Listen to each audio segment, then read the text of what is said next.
Birth of Moses. A man of the family of Levi went and took a daughter of Levi to wife. She conceived and gave birth to a son, and seeing that he was beautiful, she kept him hidden for 3 months. But not being able to hide him any longer, he took a reed box and caulked it with asphalt and pitch, and placed the child in it and placed him in a reed bed on the bank of the river. And one of his sisters stood at a distance to see what would happen to him. And Pharaoh's daughter went down to wash in the river, and as her maidens were walking along the bank of the river, she saw the casket in the reed bed, and sent one of her maids to take it. And when he opened it, he saw the child, and behold, the child was crying. And having compassion on him, he said, "This is one of the children of the Hebrews." Then his sister said to Pharaoh's daughter, "Shall I go and call you a nurse of the Hebrew women, that she may nurse this child for you?" And Pharaoh's daughter said, "Go." Then the maiden went and called the child's mother.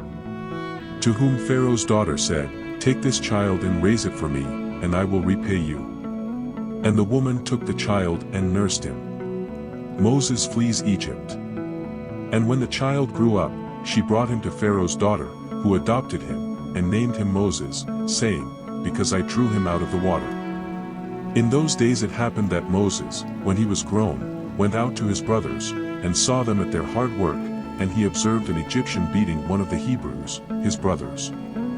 Then he looked everywhere, and seeing that there was no one, he killed the Egyptian and hid him in the sand. The next day he went out and saw 2 Hebrews quarreling. Then he said to the one who mistreated the other, "Why do you hit your neighbor?" And he said, "Who has made you prince and judge over us? Do you intend to kill me as you killed the Egyptian?" Then Moses was afraid, and said, "Surely this has been discovered." When Pharaoh heard about this fact, he sought to kill Moses, but Moses fled from Pharaoh, and dwelt in the land of Midian. And as he sat by the well, 7 daughters of the priest of Midian came to draw water to fill the basins and to water their father's sheep. But the shepherds came and drove them out from there. Then Moses arose and defended them, and watered his sheep. And they returned to Reuel their father, and he said to them, "Why have you come so soon today?" They answered, "An Egyptian man defended us from the hand of the shepherds, and also drew water for us, and gave water to the sheep."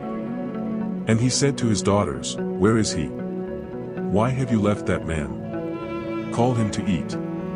And Moses agreed to live with that man, and he gave his daughter Zipporah to Moses as a wife.